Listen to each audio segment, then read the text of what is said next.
ਸਤਨਾਮ ਸ੍ਰੀ ਵਾਹਿਗੁਰੂ ਸਾਹਿਬ JIO.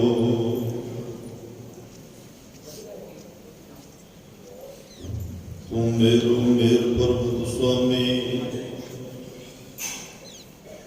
ਓਟ ਗਈ ਮੈਂ ਤੇਰੀ। ਨਾ ਤੂੰ ਡੋਲੋ ਨਾ ਹਮ ਗਿਰਤੇ, ਰੱਖ ਲੀਨੀ ਹਰ ਮੇਰੀ। ਜਿਨਾ ਸਾਸ ਗਰਾਸ ਨਾ ਵਿਸਰੈ, ਹਰ ਨਾਮਾ ਮਨ ਮੰਤ। ਧਨ ਸੇ ਸੋਈ ਨਾਨਕਾ, ਪੂਰਨ ਸੋਈ ਸੰਤ। ਧਨ ਸੇ ਨਾਨਕਾ, ਪੂਰਨ ਸੋਈ ਸੰਤ। ਬਾਣੀ ਬਿਰਲੋ ਵਿਚਾਰਸੀ, ਜੇ ਕੋ ਗੁਰਮੁਖ ਹੋਏ। ਇਹ ਬਾਣੀ ਮਹਾਂਪੁਰਖ ਕੀ, ਨਿਜ ਘਰ ਵਾਸਾ ਹੋਏ। ਤੇਰੇ ਕਵਨ ਕਵਨ ਗੁਣ ਕਹਿ ਕਹਿ ਗਾਵਾਂ, ਤੂੰ ਸਾਹਿਬ ਗੁਣੀ ਨਿਧਾਨਾ। ਤੁਮਰੀ ਮਹਿਮਾ ਵਰਨ ਨਾ ਸਕੋ,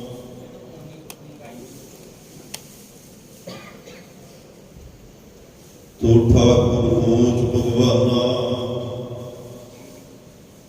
ਬੇਸ਼ੁਮਾਰ ਅਥਾਹ ਗਨਤ ਅਤੁਲੈ,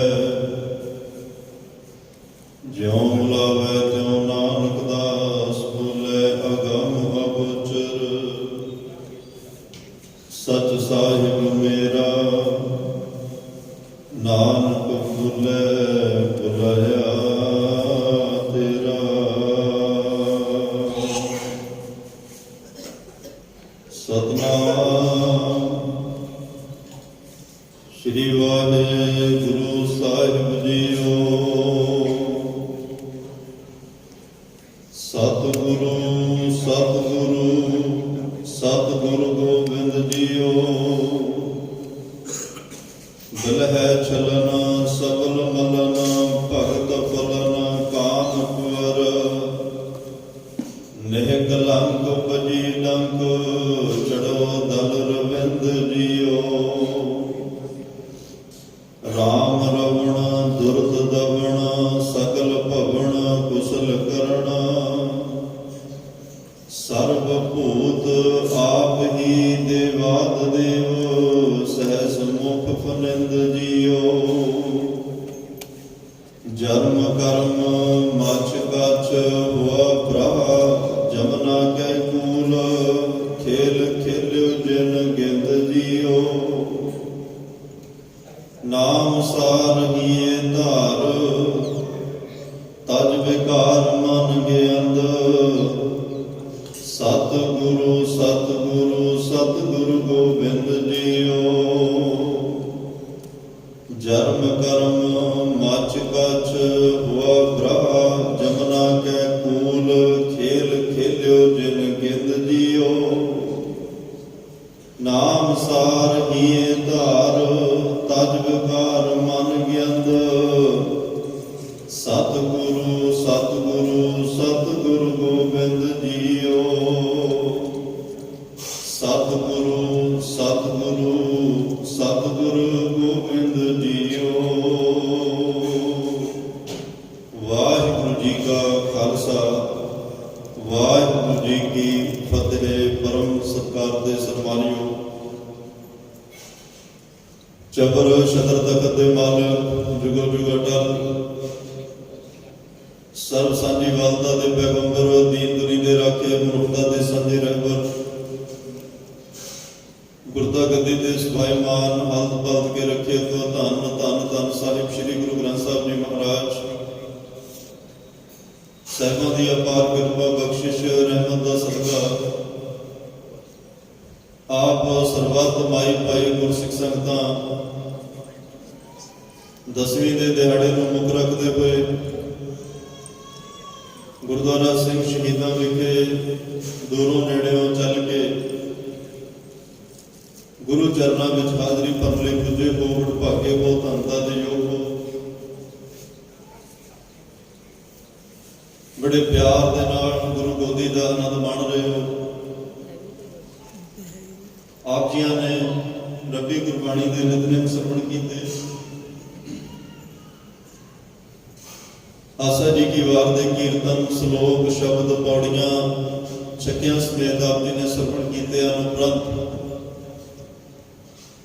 ਚੱਲ ਰਹੀ ਸ੍ਰੀ ਗੁਰੂ ਗ੍ਰੰਥ ਸਾਹਿਬ ਮਹਾਰਾਜ ਦੀ ਲੜੀਵਾਰ ਕਥਾ,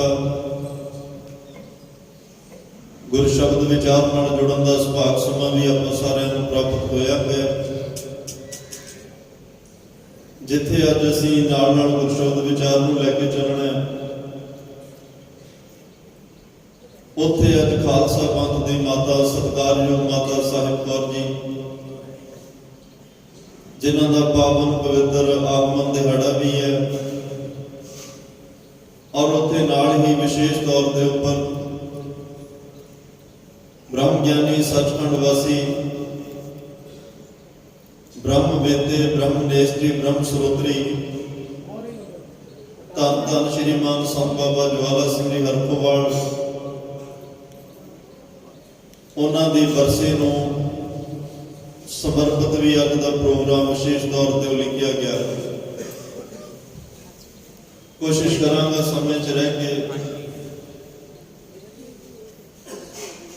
ਨਾਲ ਨਾਲ ਮਾਤਾ ਜੀ ਦਾ ਇਤਿਹਾਸ ਔਰ ਮਹਾਂਪੁਰਖਾਂ ਦੀ ਜੀਵਨੀ ਦੀ ਸਾਂਝ ਪਾ ਕੇ ਆਪਾਂ ਪ੍ਰੇਰਨਾ ਲੈਣ ਦਾ ਯਤਨ ਕਰਾਂਗੇ, ਤਾਂ ਕਿ ਸਾਨੂੰ ਕੋਈ ਅੰਦਰ ਖੁਲਾਰਾ ਮਿਲ ਸਕੇ, ਅਸੀਂ ਵੀ ਨਾਮ ਰਸ ਬੈਰਾਗੀ ਬਣ ਸਕੀਏ। ਕਿਸੇ ਬੰਦਗੀ ਵਾਲਿਆਂ ਦੀ ਬਾਤ ਪਾਵਾਂਗੇ ਤੇ ਨਾ ਦੇਖ ਮਨ ਚਾਓ ਉਠਣ ਦਾ। ਕਿਸੇ ਰੱਬੀ ਪਰਮਾਤਮਾ ਦੇ ਰੰਗ ਵਿੱਚ ਰੰਗੀ ਹੋਈ ਰੂਹ ਦੇ ਦਰਸ਼ਨ ਕਰਕੇ, ਭਾਵੇਂ ਉਹ ਸ਼ਰਵਣ ਦਰਸ਼ਨੀ ਹੋਣ, ਉਹਨਾਂ ਦੇ ਜੀਵਨ ਨੂੰ ਵਾਚ ਕੇ ਅਸੀਂ ਆਪਣੇ ਅੰਦਰ ਇੱਕੋ ਜਾਗ ਲਾਉਣਾ ਹੈ ਕਿ ਸਾਡੇ ਅੰਦਰ ਵੀ ਪਰਮਾਤਮਾ ਦੇ ਨਾਮ ਦੀ ਰੌਂ ਚੱਲ ਪਏ, ਸਾਡੇ ਅੰਦਰ ਵੀ ਪਰਮਾਤਮਾ ਦੀ ਯਾਦ ਚੱਲ ਪਏ, ਸਾਡੇ ਅੰਦਰ ਵੀ ਉਹਦਾ ਸਿਮਰਨ ਚੱਲ ਪਏ। ਜਿਸ ਜਪਜੀ ਸਾਹਿਬ ਨੂੰ ਪੜ੍ਹ ਕੇ, ਮੂਲ ਮੰਤਰ ਦਾ ਅਭਿਆਸ ਕਰਕੇ, ਗੁਰੂ ਮੰਤਰ ਵਾਹਿਗੁਰੂ ਸ਼ਬਦ ਦਾ ਅਭਿਆਸ ਕਰਕੇ ਸ਼੍ਰੀਮਾਨ ਸੰਤ ਬਾਬਾ ਜਵਾਲਾ ਸਿੰਘ ਹਰਖੋਵਾਲ ਵਰਗੇ ਇੱਕ ਬ੍ਰਹਮ ਗਿਆਨੀ ਹੋ ਨਿਬੜੇ, ਅਸੀਂ ਵੀ ਉਸੇ ਪੂਰਨਿਆਂ ਤੇ ਚੱਲ ਕੇ ਆਪਣੇ ਜੀਵਨ ਜ਼ਿੰਦਗੀ ਨੂੰ ਸਫਲ ਕਰ ਸਕੀਏ। ਗੁਰੂ ਚਰਨਾਂ ਵਿੱਚ, ਗੁਰੂ ਦਰਬਾਰ ਵਿੱਚ, ਪਰਮਾਤਮਾ ਦੇ ਘਰ ਵਿੱਚ ਬਖਸ਼ਿਸ਼ ਦੇ ਪਾਤਰ ਬਣ ਕੇ ਸਨਮਾਨੇ ਦੇ ਸਤਿਕਾਰੇ ਰਹੀਏ, ਸਾਡਾ ਆਵਾ ਪਾਉਣ ਦਾ ਗੇੜ ਖਤਮ ਹੋ ਜਾਏ। ਤਾਂ ਇਸੇ ਲਈ ਇਹਨਾਂ ਸਤਿਪੁਰਸ਼ਾਂ ਦੀਆਂ, ਰੱਬ ਨਾਲ ਜੁੜਿਆ ਹੋਇਆਂ ਦੀਆਂ ਬਾਤਾਂ ਪਾਈਆਂ ਜਾਂਦੀਆਂ ਨੇ, ਤਾਂ ਕਿ ਇਹਨਾਂ ਦੇ ਜੀਵਨ ਸੁਣ ਕੇ ਕਿਸੇ ਹੋਰ ਦੇ ਮਨ ਵਿੱਚ ਵੀ ਰੱਬ ਨੂੰ ਮਿਲਣ ਦਾ ਚਾਅ ਪੈਦਾ ਹੋ ਜਾਏ। ਸੋ ਧਰਮ ਦੀ ਦੁਨੀਆ ਅੰਦਰ ਮੈਂ ਹਰ ਰੋਜ਼ ਕੋਸ਼ਿਸ਼ ਕਰਦਾ ਹਾਂ ਕਿ ਸ਼ਬਦ ਵਿਚਾਰ ਦੇ ਨਾਲ ਨਾਲ ਅੱਜ ਦਾ ਵੈਸੇ ਜਿਹੜਾ ਪਾਵਨ ਪਵਿੱਤਰ ਰਸੋਈਆ ਹੈ, ਇਹਦੇ ਵਿੱਚ ਸਭ ਤੋਂ ਜਿਹੜਾ ਮੁੱਢਲਾ ਤੱਤ ਸਿਧਾਂਤ ਹੈ, ਭੱਟ ਗਿਆਨ ਜੀ ਦਾ ਰਸੋਈਆ ਹੈ, ਧੰਨ ਗੁਰੂ ਰਾਮਦਾਸ ਪਾਤਸ਼ਾਹ ਦੀ ਉਸਤਤ ਵਿੱਚ ਉਚਾਰਿਆ ਹੋਇਆ, ਔਰ ਉਹਨਾਂ ਨੇ ਆਪਣੇ ਮਨ ਨੂੰ ਸੰਬੋਧਨ ਕਰਕੇ ਕਿਹਾ, ਮਨਾ ਦੁਨੀਆ ਦੇ ਵਿਕਾਰ ਛੱਡ ਕੇ ਇੱਕ ਸਭ ਤੋਂ ਸ੍ਰੇਸ਼ਟ ਜਿਹੜਾ ਪਰਮਾਤਮਾ ਦਾ ਨਾਮ ਹੈ ਉਹਦੇ ਨਾਲ ਜੁੜ। ਇਸ ਹੋਈਏ ਦਾ ਤੱਤ ਸਿਧਾਂਤ ਇਹ ਹੈ ਕਿ ਭੱਟ ਗਿਆਨ ਜੀ ਆਪਣੀ ਗੱਲ ਪਾ ਕੇ, ਆਪਣੇ ਆਪ ਨੂੰ ਸੰਬੋਧਨ ਕਰਕੇ ਸਾਨੂੰ ਉਪਦੇਸ਼ ਦੇ ਰਹੇ ਨੇ ਕਿ ਦੁਨੀਆ ਦੇ ਵਿਕਾਰ, ਦੁਨੀਆ ਦੀ ਮਾਇਆ ਨੂੰ ਛੱਡ ਕੇ, ਦੁਨੀਆ ਦੇ ਉਸ ਹਰ ਚੀਜ਼ ਤੋਂ ਕਿਨਾਰਾ ਕਰਕੇ ਜਿਹੜੀ ਸਾਨੂੰ ਗੁਰੂ ਨਾਲੋਂ, ਪਰਮਾਤਮਾ ਨਾਲੋਂ ਤੋੜ ਰਹੀ ਹੋਵੇ ਜਾਂ ਗੁਰੂ ਨਾਲ ਸਾਡੀ ਦੂਰੀ ਬਣਾ ਰਹੀ ਹੋਵੇ, ਇਹਨਾਂ ਸਾਰੀਆਂ ਚੀਜ਼ਾਂ ਨੂੰ ਛੱਡ ਕੇ ਪਰਮਾਤਮਾ ਦਾ ਸਭ ਤੋਂ ਸ੍ਰੇਸ਼ਟ ਨਾਮ, ਹਰ ਕੋ ਨਾਮ ਜਪ ਨਿਰਮਲ ਕਰਮ, ਸਭ ਤੋਂ ਨਿਰਮਲ ਕਰਮ ਜਿਹੜਾ ਉਹ ਪਰਮਾਤਮਾ ਦਾ ਨਾਮ ਜਪਣਾ, ਉਹ ਕਰਮ ਕਰਕੇ ਅਸੀਂ ਪਰਮਾਤਮਾ ਦੇ ਘਰ ਸਤਿਕਾਰੇ ਜਾਈਏ, ਸਾਡਾ ਇਹ ਜੀਵਨ ਸਫਲ ਹੋ ਸਕੇ। तो फिर परमात्मा के घर पहुंचने लिए एक मन का निर्मल होना बड़ा जरूरी है। धर्म की दुनिया में धर्मी बनने लई, गुरु के घर में परिवार होने लई, रब के घर में परिवार होने लई, सत्कार लैन लई, सम्मान लैन लई, बख्शे जाने लई तमाम गुणों का होना लाजमी है। ਉਹਦੇ ਵਿੱਚੋਂ एक निर्मल मन का होना बड़ा लाजमी है। निर्मल तन का बहुत कोल है।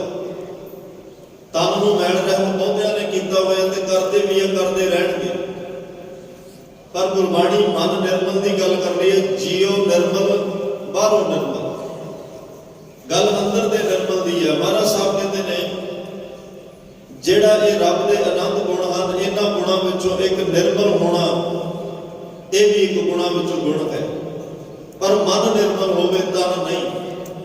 इत्थे तां इहो जे तुहानूं बहुत मिलणगे, जिन पट अंदर बाहर बुद्धड़ ते भले संसार अंदर रेशम वर्गे ने, बाहर गरी गोदड़ी पाई हुई है।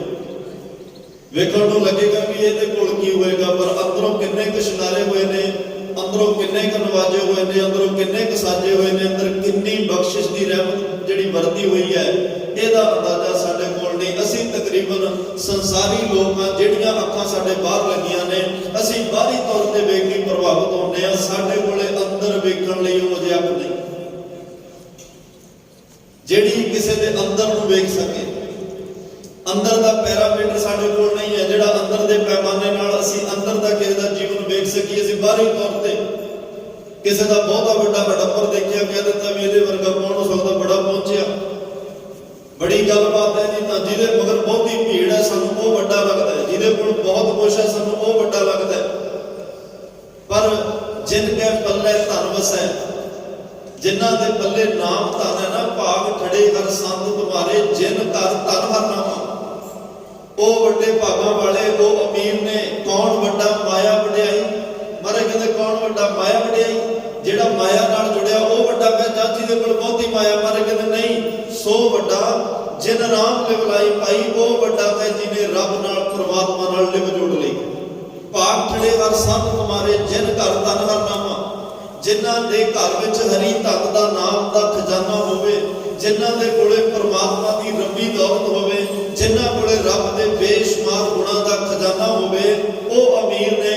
जिन्हां कोले रब दीआं बेअंत बख्शिशां दी वड्डी दात, एक वड्डा अंबार लग्या होवे, और इन्ना वड्डा खजाना होवे जिथों लोग झोलियां भर भर लई जाण, खजाना मुके कदे ना। वो खजाना कदे मुके ना।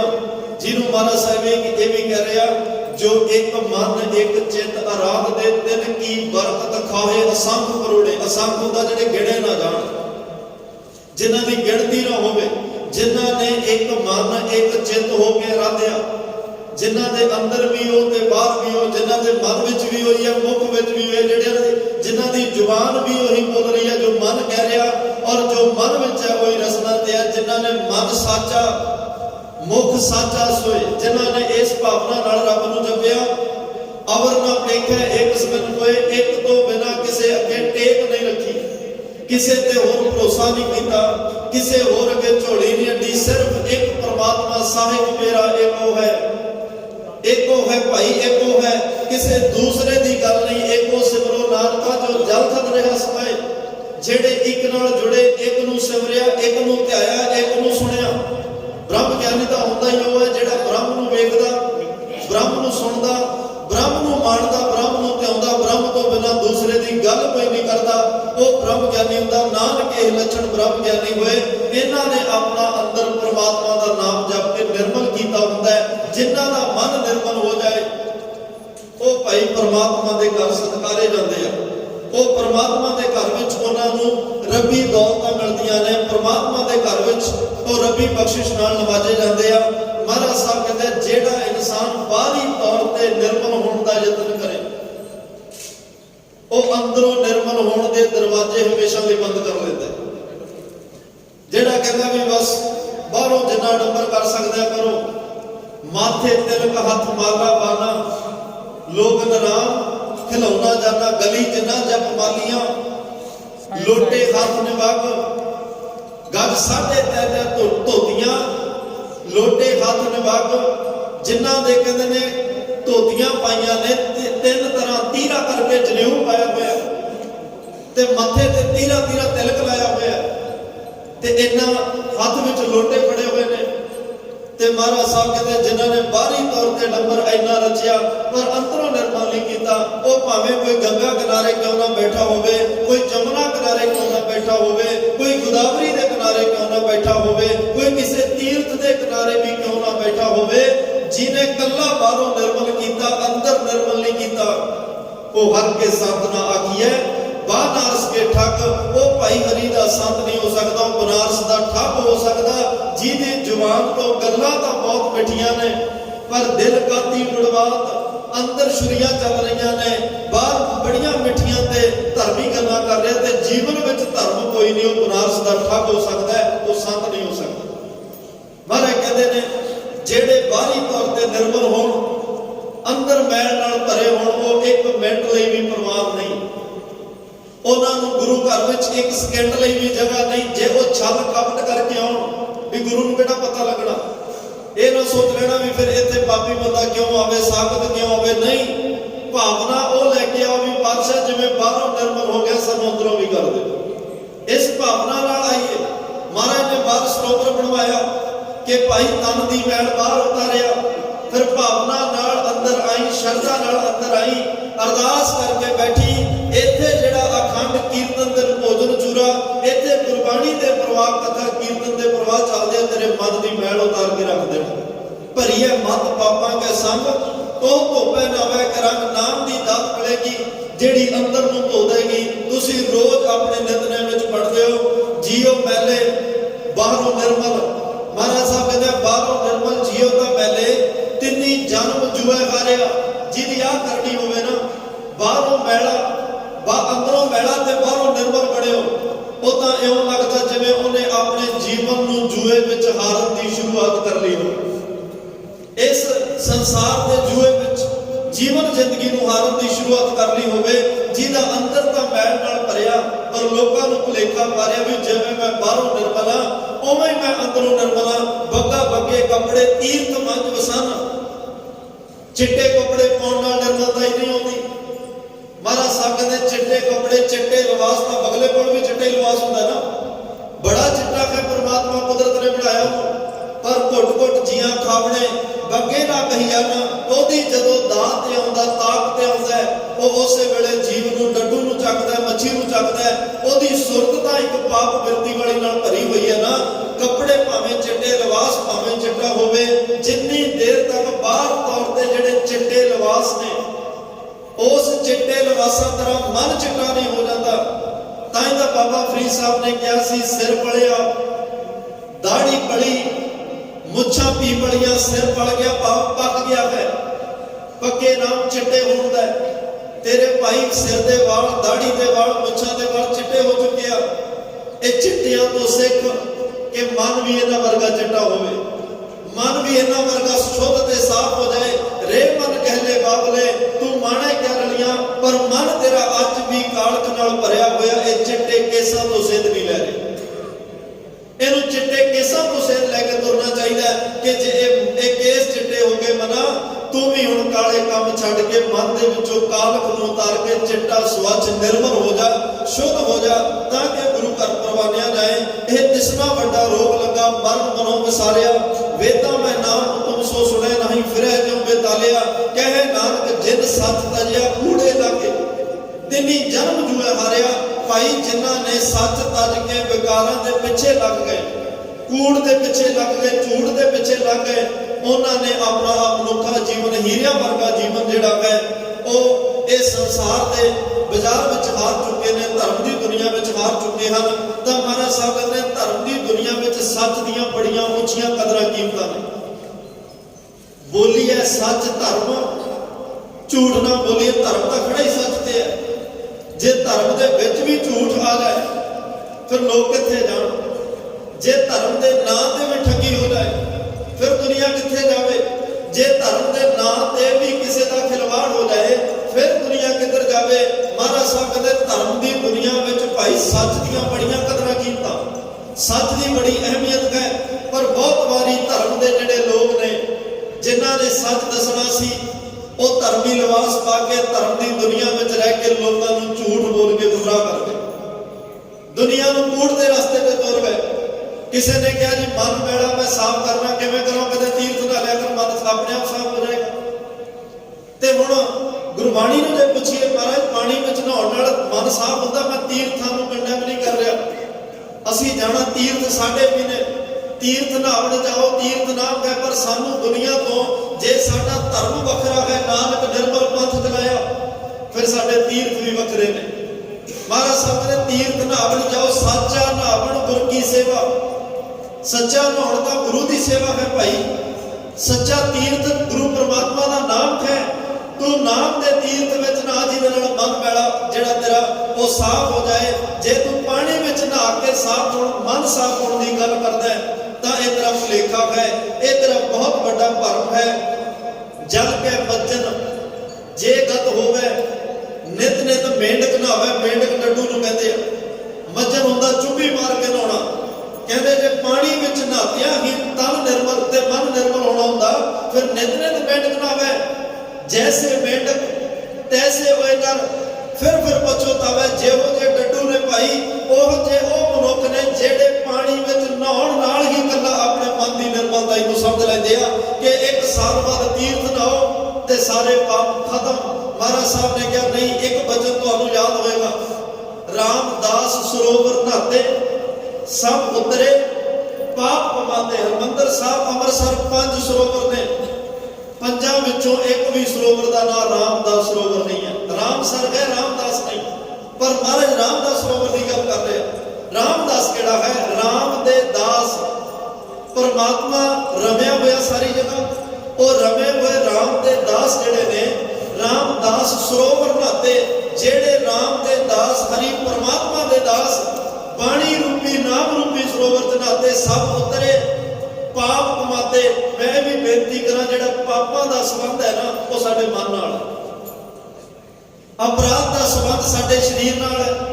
अज कोई बड़ा किसी तो गलती हुंदी है, जिन्हों कोर्ट कचहरियां अदालतां दोषी करार दे देण, उन्होंने पूछा जाता जी इन्हें कीता क्यों, कहणगे दा आ अपराध है, इन्हें आ अपराध कीता। पाप नहीं कहते, अपराध कहते ने, क्योंकि अपराध का संबंध शरीर नाल है ते जिहड़ा पाप का संबंध वो मन नाल है।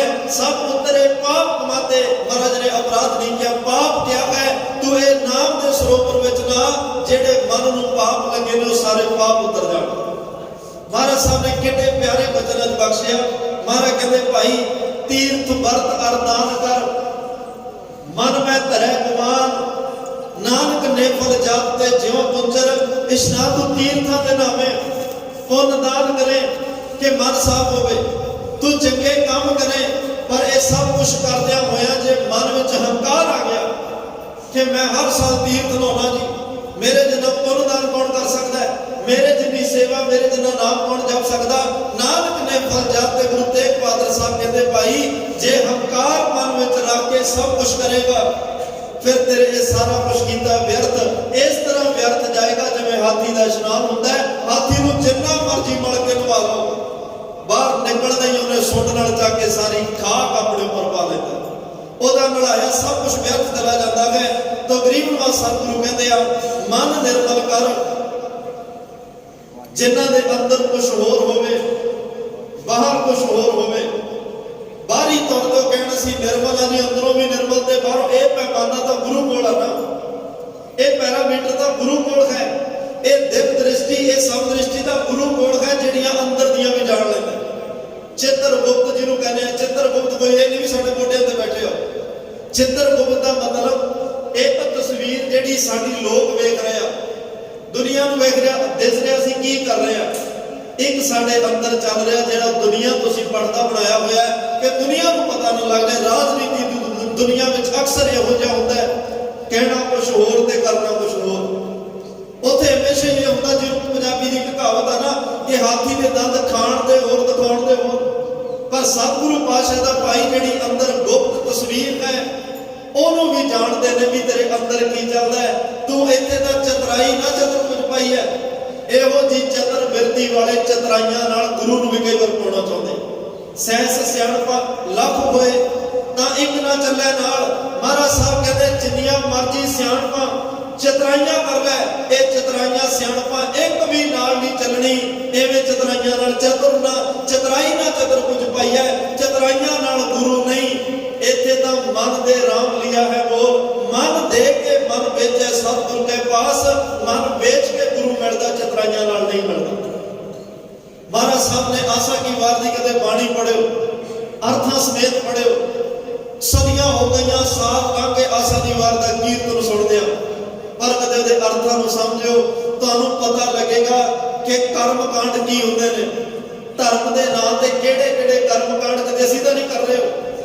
ਤੇ ਉਹਦੇ ਵਿੱਚ ਜਿੰਨਾ ਕਰਮ ਕਾਂਡ ਦਾ ਖੰਡਨ ਕੀਤਾ ਗਿਆ, ਮੈਂ ਕਹਿੰਦਾ ਕਈ ਹਿੰਦੂ ਪਰਿਵਾਰ ਦੇ ਬੱਚੇ ਬੱਚੀਆਂ ਵੀ, ਸਨਾਤਨ ਮਤ ਨੂੰ ਮੰਨਣ ਵਾਲੇ ਬੱਚੇ ਬੱਚੀਆਂ ਵੀ, ਜੇ ਕਿਸੇ ਨੇ ਆਸਾ ਦੀ ਵਾਰ ਦਾ ਪਾਠ ਸੁਣ ਲਿਆ, ਉਹਨਾਂ ਨੂੰ ਸਮਝ ਲੱਗ ਗਈ ਵੀ ਸਾਡੇ ਤੋਂ ਕੁਛ ਨਾ ਕੁਛ ਗਲਤ ਹੋ ਰਿਹਾ, ਅਸੀਂ ਕਿਤੇ ਬਹੁਤੇ ਕਰਮ ਕਾਂਡਾਂ 'ਚ ਪੈ ਕੇ ਸੱਚ ਤੋਂ ਦੂਰ ਤਾਂ ਨਹੀਂ ਨਾ ਜਾ ਰਹੇ। ਉਹਨਾਂ ਨੂੰ ਸਮਝ ਲੱਗੀ ਕਿ ਸੱਚ ਕੀ ਹੈ, ਅਸਲ ਧਰਮ ਕੀ ਹੈ, ਗੁਰੂ ਕਿਵੇਂ ਮਿਲਦਾ, ਪ੍ਰਮਾਤਮਾ ਕਿਵੇਂ ਖੁਸ਼ ਹੁੰਦਾ। ਆਸਾ ਦੀ ਵਾਰ ਨੇ ਕਈਆਂ ਦੇ ਜੀਵਨ ਬਦਲ ਦਿੱਤੇ। ਮਹਾਰਾਜ ਸਾਹਿਬ ਦੇ ਬਚਨਾਂ, ਅੰਦਰੋਂ ਝੂਠੇ ਪੈਜ ਬਾਹਰ, ਦੁਨੀਆ ਅੰਦਰ ਫੈਲ, 68 ਤੀਰਥ ਜੇ ਨਹਾਵੇ ਉਤਰੇ ਨਾਹੀ ਮੈਲ। 68 ਤੀਰਥਾਂ ਦੇ ਨਾਲਾ ਭਾਈ, ਜੇ ਅੰਦਰੋਂ ਝੂਠੇ ਪੈਜ, ਅੰਦਰ ਝੂਠ ਹੈ ਨਾ, ਬਾਹਰ ਦੁਨੀਆ ਅੰਦਰ ਫੈਲ। ਦੁਨੀਆ ਅੰਦਰ ਤੂੰ ਕਹਿ ਰਿਹਾ ਵੀ ਮੇਰਾ ਜਸ ਫੈਲੇ, ਮੇਰੀਆਂ ਚੰਗਿਆਈਆਂ ਸਾਹਮਣੇ ਆਉਣ। 68 ਤੀਰਥ ਜੇ ਨਹਾਵੇ ਉਤਰੇ ਨਾਹੀ ਮੈਲ, ਜਿਨ ਪਟ ਅੰਦਰ ਬਾਹਰ ਉਦਣ ਤੇ ਭਲੇ ਸੰਸਾਰ। ਭਗਤ ਪੂਰਨ ਸਿੰਘ ਜੀ, ਸਾਰੇ ਤੁਸੀਂ ਨਾਂ ਜਾਣਦੇ ਹੋ, ਜਿਨ੍ਹਾਂ ਨੇ ਪਿੰਗਲਵਾੜਾ ਸ਼ੁਰੂ ਕੀਤਾ। ਦੁਨੀਆ ਵੇਖ ਕੇ ਕੀ ਕਹਿੰਦੀ ਹੋਏਗੀ, ਜਾਂ ਸਾਦਾ ਜਿਹਾ ਬਜ਼ੁਰਗ ਜਿਹਨੂੰ ਆਪਣੇ ਆਪ ਦੀ ਸੁੱਧ ਪਈ ਨਹੀਂ, ਹਰ ਵੇਲੇ ਲੂਲੇ ਲੰਗੜੇ ਅਪਾਹਜ ਬੱਚਿਆਂ ਦਾ ਕਿਰਿਆ ਕਰਮ ਮਲ ਮੂਤਰ ਸਾਫ਼ ਕਰਦੇ ਆ, ਉਹਨਾਂ ਦੇ ਮੁਖ ਸਾਫ਼ ਕਰਦੇ ਆ, ਉਹਨਾਂ ਨੂੰ ਭੋਜਨ ਛਕਾਉਣਾ, ਨਾਲ ਆਪ ਛਕਣਾ। ਇਹ ਕਹਿਣੀਆਂ ਸੌਖੀਆਂ ਨੇ ਗੱਲਾਂ। ਉਹਨਾਂ ਦਾ ਜੀਵਨ ਕਦੇ ਪੜ੍ਹ ਕੇ ਵੇਖੋ, ਅੰਦਰੋਂ ਝੂਠੇ ਪੈਜ ਬਾਹਰ, ਜਿਹੜੇ ਅੰਦਰੋਂ ਨਿਰਮਲ ਨੇ, ਬਾਹਰੋਂ ਕੱਪੜੇ ਵੇਖ ਕੇ ਉਹਨਾਂ ਦੇ ਕਿਤੇ ਭੁਲੇਖਾ ਨਾ ਖਾ ਜਾਈਏ। ਤੁਸੀਂ ਸ਼੍ਰੀਮੰਤ ਸੰਤ ਬਾਬਾ ਅਜੀਤ ਸਿੰਘ ਸਾਲੀ ਵਾਲਿਆਂ ਦੇ ਵੀ ਦਰਸ਼ਨ ਕੀਤੇ, ਕਿਆ ਸਾਦਗੀ ਹੈ, ਕਿੰਨਾ ਸਾਦਗੀ ਵਾਲਾ ਲਿਬਾਸ ਹੈ। ਆਮ ਤਾਂ ਦੁਨੀਆਦਾਰੀ ਕਹਿਣਗੇ ਕੋਈ ਸਿਆਣਾ ਇੱਕ ਬਜ਼ੁਰਗ ਹੈ, ਇਸ ਤੋਂ ਵੱਧ ਕੁਛ ਨਹੀਂ, ਪਰ ਜਿੰਨਾ ਉਹਨਾਂ ਦੀ ਸੰਗਤ ਮਾਣੀ, ਉਹਨਾਂ ਨੂੰ ਨੇੜਿਓਂ ਡਿੱਠਾ, ਉਹਨਾਂ ਦੇ ਘਰ ਵਿੱਚ ਵਗਦਾ ਹੋਇਆ ਰਹਿਮਤਾਂ ਦਾ ਸਾਗਰ ਤੱਕਿਆ ਹੈ, ਉਹਨਾਂ ਨੂੰ ਪੁੱਛ ਕੇ ਵੇਖੋ ਉਹ ਬ੍ਰਹਮ ਗਿਆਨ ਦੀ ਮੂਰਤ ਕਿਸ ਤਾਕਤ ਦੀ ਮਾਲਕ ਹੈ, ਜਿਨ੍ਹਾਂ ਦੇ ਇੱਕ ਬਚਨ ਨਾਲ ਅੰਡ ਬਨਾਸੀ, ਜੇਤ ਬਨਾਸੀ, ਉਤਪਜ ਸੇਤ ਬਨਾਤਾ, ਗਿਰ ਬਸਦਾ ਇੱਕ ਪਵਨ ਜਾਏਗਾ, ਇੱਕ ਸਾਧ ਬਚਨ ਟਲਾਦਾ। ਜਿਨੇ ਚੰਦਰਮਾ ਸੂਰਜ ਧਰਤੀ ਤਾਰੇ ਇਹ ਤਾਂ ਨਾਸ਼ ਹੋ ਸਕਦੇ, ਪਰ ਸੰਤ ਹੰਸਾਲੀ ਸਾਹਿਬ ਵਾਲੇ ਵਰਗੇ ਮਹਾਂਪੁਰਖਾਂ ਦਾ ਬਚਨ ਖਾਲੀ ਨਹੀਂ ਜਾ ਸਕਦਾ। ਕਿੱਡੀਆਂ ਵੱਡੀਆਂ ਤਾਕਤਾਂ ਦੇ ਮਾਲਕ ਨੇ ਉਹ, ਜਿਨ੍ਹਾਂ ਲਈ ਮਰ ਕਰਿਆ ਅੰਦਰੋਂ, ਕਹਿ ਅੰਦਰੋਂ ਜਿਨ ਪਟ ਅੰਦਰ ਬਾਹਰ ਬੁੱਧੜ ਤੇ ਭਲੇ ਸੰਸਾਰ, ਅੰਦਰੋਂ ਰੇਸ਼ਮ ਵਰਗੇ ਤੇ ਬਾਹਰ ਇੱਕ ਸਾਦਗੀ ਦੀ ਮੂਰਤ ਹੈ। ਭਗਤ ਪੂਰਨ ਸਿੰਘ ਵਰਗੇ, ਜਿਹੜੇ ਬਾਹਰੋਂ ਤਾਂ ਇੱਕ ਮੈਲ ਦੇ ਨਾਲ ਭਰੇ ਹੋਏ ਕੱਪੜੇ ਨੇ, ਉਹਨਾਂ ਦੇ ਕਾਰਸੇ ਵਾਲੇ ਮਹਾਂਪੁਰਖਾਂ ਦਾ ਅਕਸਰ ਅਸੀਂ ਵੇਖਦੇ ਹਾਂ ਲਿਬਾਸ, ਹਰ ਵੇਲੇ ਸੇਵਾ 'ਚ ਰਹਿਣਾ ਤੇ ਲਿਬਾਸ ਉਹਨਾਂ ਦੇ ਕਿਹੋ ਜਿਹੇ ਹੁੰਦੇ ਆ, ਪਰ ਹੁਣ ਅੰਦਰੋਂ ਕਿੰਨੇ ਨਿਰਮਲ ਹੋ ਚੁੱਕੇ ਆ, ਅੰਦਰੋਂ ਕਿੰਨੀ ਦੀ ਗੁਰੂ ਦੀ ਕਿਰਪਾ ਵਰਤ ਚੁੱਕੀ ਹੈ। ਤਾਂ ਗੁਰੂ ਜਾਣਦਾ ਹੈ, ਪਰਮਾਤਮਾ ਜਾਣਦਾ ਹੈ, ਅੰਦਰੋਂ ਕਿੰਨੇ ਉਹ ਮੈਲ ਰਹਿਤ ਹੋ ਕੇ ਪਰਮਾਤਮਾ ਵਿੱਚ ਅਭੇਦ ਹੋਏ ਹੋਏ ਨੇ। ਗੁਰੂ ਦੇ ਹੁਕਮ ਵਿੱਚ ਹੀ ਸਾਰਾ ਕੁਝ ਹੋ ਰਿਹਾ ਹੈ, ਗੁਰੂ ਦੀ ਰਜ਼ਾ ਵਿੱਚ ਸਾਰਾ ਕੁਝ ਹੋ ਰਿਹਾ ਹੈ, ਗੁਰੂ ਦੇ ਭਾਣੇ ਵਿੱਚ ਇਹ ਸਾਰਾ ਕੁਝ ਹੋ ਰਿਹਾ ਭਾਈ। ਤਾਂ ਮਹਾਰਾਜ ਸਾਹਿਬ ਕਹਿੰਦੇ ਆ, ਮਨ ਮੈਲਾ, ਮਨ ਮੈਲੇ ਤਾਂ ਸਭ ਕੁਝ ਮੈਲਾ। ਇੱਕ ਗੱਲ ਯਾਦ ਰੱਖਿਓ, ਜੇ ਮਨ ਮੈਲਾ ਹੋਵੇ ਨਾ, ਫਿਰ ਇਹ ਮੈਲੇ ਮਨ ਵਿੱਚੋਂ ਵਿਚਾਰ ਵੀ ਮੈਲੇ ਨਿਕਲਣਗੇ।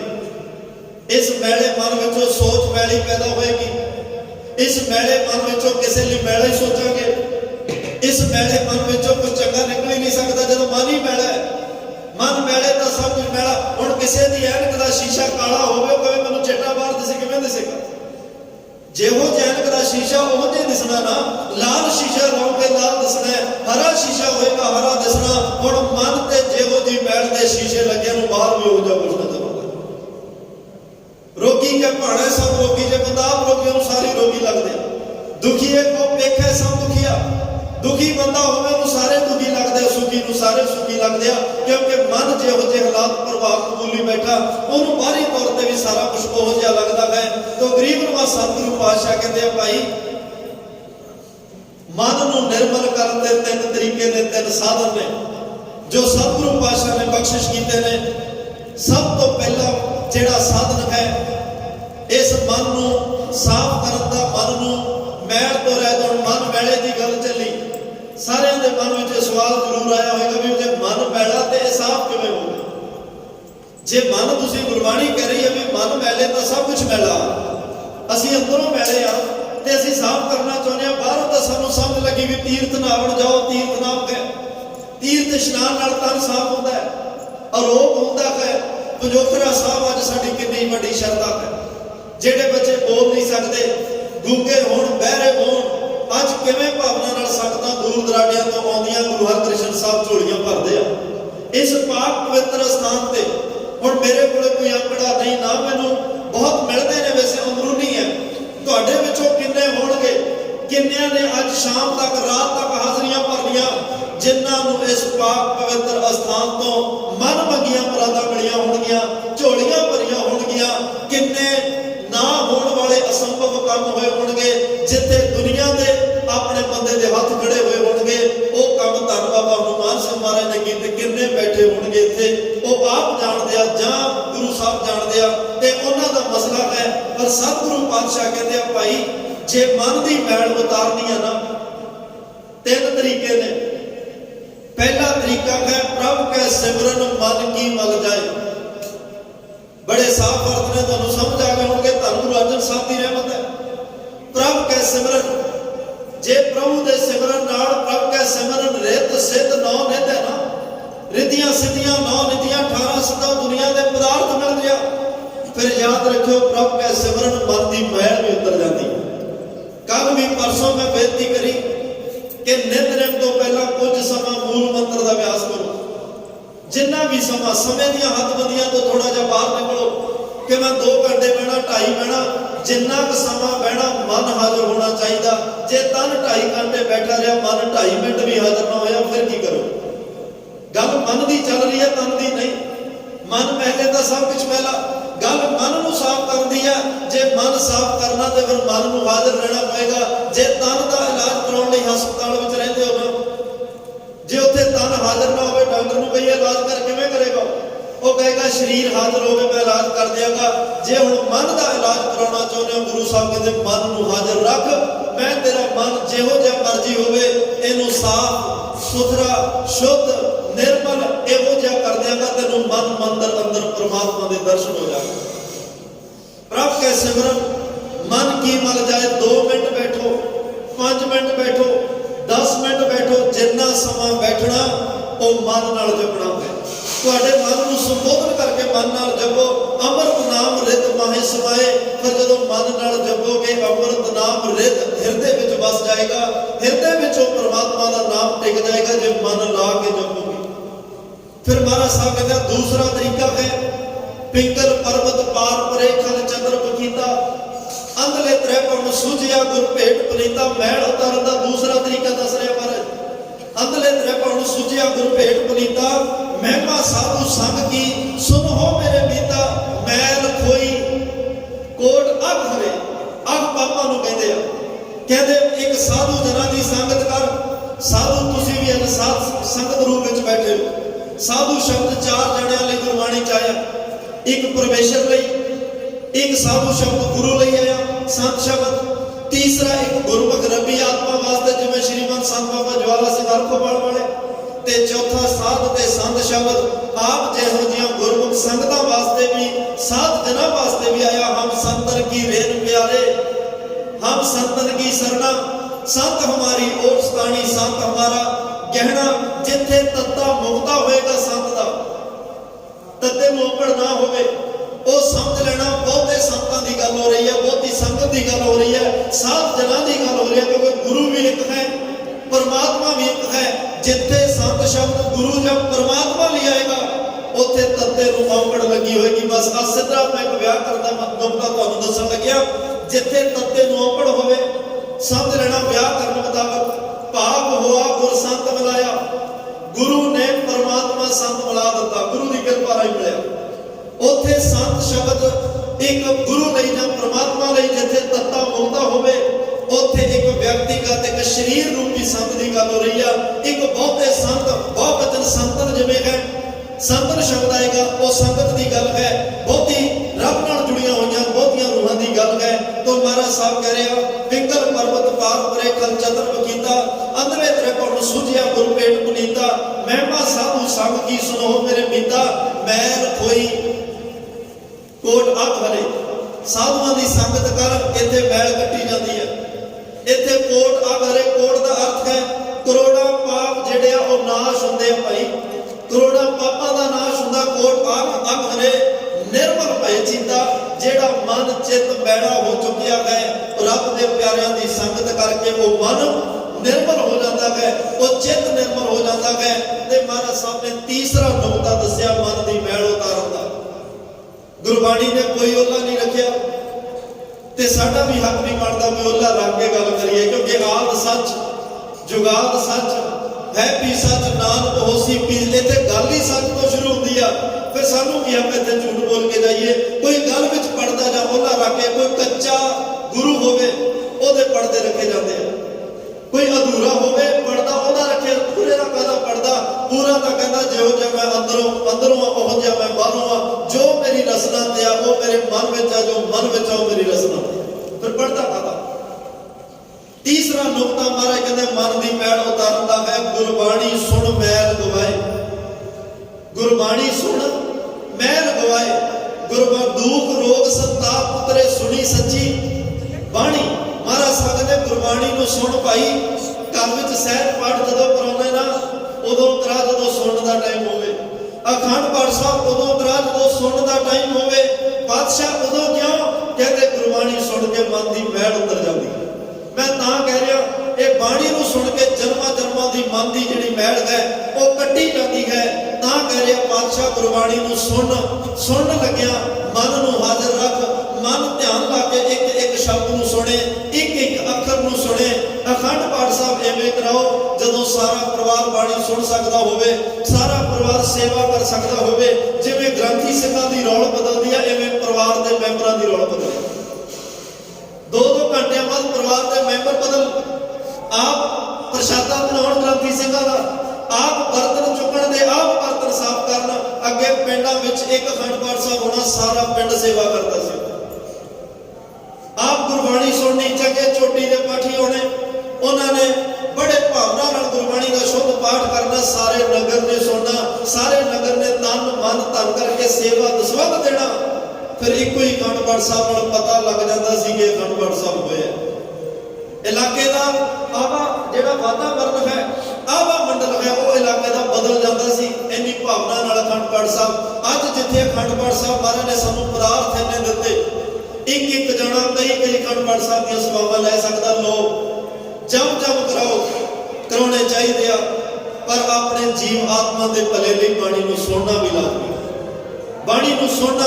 ਕੋਈ ਵੱਡਾ ਮਹਿਮਾਨ ਘਰ ਵਿੱਚ ਆਇਆ ਹੋਵੇ, ਉਹਨੂੰ ਛੱਡ ਕੇ ਆਪਾਂ ਬਾਹਰ ਚਲੇ ਜਾਈਏ, ਕੀ ਸਮਝੇਗਾ ਕਿ ਚੰਗਾ ਮੈਨੂੰ ਬੁਲਾਇਆ, ਚੰਗਾ ਮੇਰਾ ਆਦਰ ਕੀਤਾ।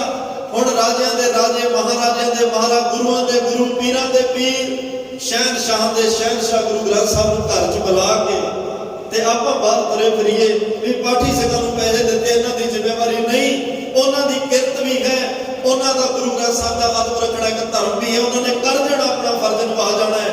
ਪਰ ਸਾਡਾ ਫਰਜ਼ ਕੀ ਹੋਇਆ? ਇੱਕ ਗੁਰੂ ਗ੍ਰੰਥ ਸਾਹਿਬ ਘਰ 'ਚ ਬੈਠੇ ਹੋਣ ਤੇ ਸਾਡੇ ਕੋਲੇ ਅੱਜ ਗੁਰੂ ਕੋਲ ਬੈਠਣ ਦਾ ਸਮਾਂ ਨਾ ਹੋਵੇ, ਫਿਰ ਨਾਲ ਕਹੀਏ ਮਨ ਦੀ ਮੈਲ ਉਤਰ ਜਾਏ। ਕਿਵੇਂ ਉਤਰੇ? ਮਹਾਰਾਜ ਕਹਿੰਦੇ ਗੁਰਬਾਣੀ ਸੁਣ ਭਾਈ। ਗੁਰਬਾਣੀ ਸੁਣ ਕੇ ਮਨ ਦੀ ਮੈਲ ਜਿਹੜੀ ਆ ਉਹ ਕੱਢੀ ਜਾਂਦੀ ਹੈ। ਅੱਜ ਦੇ ਪਾਵਨ ਪਵਿੱਤਰ ਸ਼ਬਦ ਨੂੰ ਨਾਲ ਲੈ ਕੇ ਚੱਲੀਏ। ਧੰਨ ਗੁਰੂ ਗ੍ਰੰਥ ਸਾਹਿਬ ਸੱਚੇ ਪਾਤਸ਼ਾਹ ਅੱਜ ਦੇ ਇਹ ਪਾਵਨ ਪਵਿੱਤਰ ਜਿਹੜੇ ਸ਼ਬਦ ਹਨ, ਪਾਠ ਗਿਆਨ ਜੀ ਦੇ ਮੁਬਾਰਕ ਵਚਨ, ਸਤਿਗੁਰੂ ਗੋਬਿੰਦ ਜੀਓ। ਸਤਿਗੁਰੂ ਦੀ ਗੱਲ ਹੈ, ਭਾਵ ਧੰਨ ਗੁਰੂ ਰਾਮਦਾਸ ਪਾਤਸ਼ਾਹ ਦੀ ਗੱਲ। ਹੁਣ ਬਚਨਾਂ ਨੂੰ ਧਿਆਨ ਨਾਲ ਸੁਣਿਓ। ਭੱਟ ਸਾਹਿਬਾਨਾਂ ਦਾ ਗੁਰੂ ਘਰ ਵਿੱਚ ਆਉਣ ਤੋਂ ਪਹਿਲਾਂ ਕੋਈ ਧਰਮ ਹੋਰ ਹੋ ਸਕਦਾ ਹੈ। ਉਹ ਜੰਮਦੇ ਸਿੱਖ ਨਹੀਂ। ਸਿੱਖੀ ਦੀ ਲਗਨ ਉਹਨਾਂ ਨੂੰ ਗੁਰੂ ਅਰਜਨ ਸਾਹਿਬ ਦੇ ਦਰਸ਼ਨ ਕਰਕੇ ਲੱਗੀ। ਦੁਨੀਆ ਵਿੱਚ ਗੁਰੂ ਘਰ ਦੀ ਮਹਿਮਾ ਸੁਣ ਕੇ ਸਿੱਖੀ ਦੀ ਲਗਨ ਲੱਗੀ। ਉਸ ਤੋਂ ਬਾਅਦ ਉਹ ਸਿੱਖ ਬਣ ਗਏ। ਪਰ ਉਹਨਾਂ ਦੀ ਦ੍ਰਿਸ਼ਟੀ ਵਿੱਚ ਸਾਰੇ ਸਤਿਕਾਰਯੋਗ ਨੇ।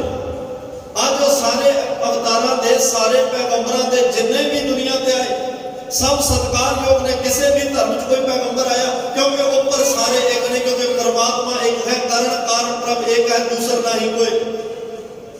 ਜਿੰਨੇ ਵੀ ਅਵਤਾਰ ਆਏ ਭੇਜੇ ਤਾਂ ਪਰਮਾਤਮਾ ਨੇ ਨਾ ਭੇਜਿਆ, ਤਾਂ ਸਾਰਿਆਂ ਨੂੰ ਰੱਬ ਨੇ ਹੈ। ਫਿਰ ਉਹ ਰੱਬ ਤੇ ਉਹਨਾਂ ਵਿੱਚ ਵੀ ਫਰਕ ਕੋਈ ਨਹੀਂ। ਕਿਸੇ ਨੂੰ ਅਸੀਂ ਨੀਵਾਂ ਕਰਕੇ ਆਪਣੇ ਆਪ ਨੂੰ ਵੱਡਾ ਕਹੀਏ, ਫਿਰ ਸਾਡੇ ਲਈ ਚੰਗੀ ਗੱਲ ਨਹੀਂ।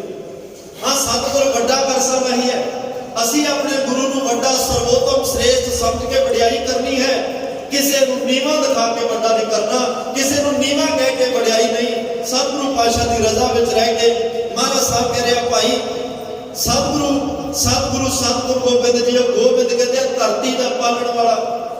ਸੰਪਰਦਾਇ ਮਹਾਂਪੁਰਖ ਕਹਿ ਰਿਹਾ ਤਾਂ ਪਹਿਲੇ ਸਤਿਗੁਰੂ ਦੇ ਅਰਥ ਉਹਨਾਂ ਧੰਨ ਗੁਰੂ ਨਾਨਕ ਸਾਹਿਬ ਕੀਤੇ ਆ। ਗੁਰੂ ਨਾਨਕ ਸਾਹਿਬ ਧਰਤੀ ਦੇ ਮਾਲਕ, ਦੂਸਰੇ ਸਤਿਗੁਰੂ ਦੇ ਅਰਥ ਧੰਨ ਗੁਰੂ ਅੰਗਦ ਸਾਹਿਬ ਕਰ ਰਹੇ ਹੋ, ਤੀਸਰੇ ਸਤਿਗੁਰੂ ਦੇ ਅਰਥ ਉਹ ਧੰਨ ਗੁਰੂ ਅਮਰਦਾਸ ਕਰ ਰਹੇ ਆ। ਸਤਿਗੁਰੂ ਗੋਬਿੰਦ ਜੀ ਉਹ ਫਿਰ ਧਰਤੀ ਦਾ ਮਾਲਕ ਜਿਹੜਾ ਅੱਜ ਹੈ ਉਹ ਧੰਨ ਗੁਰੂ ਰਾਮਦਾਸ ਸਾਹਿਬ ਸੱਚਾ ਪਾਤਸ਼ਾਹ। ਪਟ ਗਿਆਨ ਜੀ ਦਾ ਕਹਿੰਦੇ ਮਹਾਰਾਜ ਸਾਡੇ ਲਈ ਬਲ ਹੈ ਛਲਨ ਸਬਲ ਮਲਨ ਭਗਤ ਫਲਨ ਕਾਨ ਕੋਰ ਨਹਿ ਕਲੰਕ ਬਜੀ ਡੰਗ ਚੜੋ ਦਲਰ ਵਿਦ ਜੀਓ। ਸਾਡੇ ਲਈ ਤਾਂ ਤੁਸੀਂ ਇੱਕ ਜਿਹੜਾ ਬਲ ਹੈ ਛਲਨ, ਰਾਜੇ ਬਲ ਨੂੰ ਛਲਨ ਵਾਲਾ ਤੁਸੀਂ ਬਾਬੂ ਨੂੰ ਰੂਪ ਬਣਾਇਆ ਨਾ, ਗੁਰੂ ਰਾਮਦਾਸ ਸਾਡੇ ਲਈ ਤਾਂ ਤੁਸੀਂ ਉਹੀ ਹੋ। ਸਬਲ ਮਲਨ ਜਿਹੜਾ ਬਲ ਸਹਿਤ ਤਾਕਤਵਰ ਹੋਵੇ ਉਹਨਾਂ ਨੂੰ ਨਾਸ਼ ਕਰਨ ਵਾਲੇ ਵੀ ਤੁਸੀਂ ਹੋ। ਬਲੇ ਸਨਨ ਸਬਲ ਮਲਨ ਭਗਤ ਫਲਨ ਕਾਨ ਕੋਰ, ਭਗਵਾਨ ਕ੍ਰਿਸ਼ਨ ਜੀ ਨੂੰ ਕਾਨਪੁਰ ਰਾਜਕੁਮਾਰ ਜਾਂ ਉਹਨਾਂ ਨੂੰ ਕਾਨਾ ਜੀ ਕਿਹਾ ਜਾਂਦਾ ਹੈ, ਬੜੇ ਪਿਆਰ ਤੇ ਸਤਿਕਾਰ ਦੇ ਸ਼ਬਦ ਨੇ। ਤੁਸੀਂ ਕਾਨਪੁਰ ਬਣ ਕੇ ਭਗਤੀ ਦਾ ਫਲ ਦੇਣ ਵਾਲੇ ਵੀ ਸਾਡੀ ਨਿਗਾਹ ਵਿੱਚ ਤੁਸੀਂ ਤੇ ਕਹਿੰਦੇ ਨੇ ਬਲੇ ਛਲਨ ਸਬਲ ਮਲਨ ਭਗਤ ਫਲਨ ਕਾਨਪੁਰ ਨਹਿ ਕਲੰਕ ਬਜੀ ਡੰਕ ਚੜੋ ਦਲਰ ਬਿੰਦ ਜੀਓ। ਨਹੀਂ ਕਲੰਕ, ਤੁਸੀਂ ਕਲੰਕ ਤੋਂ ਰਹਿਤ ਹੋ, ਤੁਹਾਨੂੰ ਕਲੰਕ ਕੋਈ ਨਹੀਂ ਹੈ।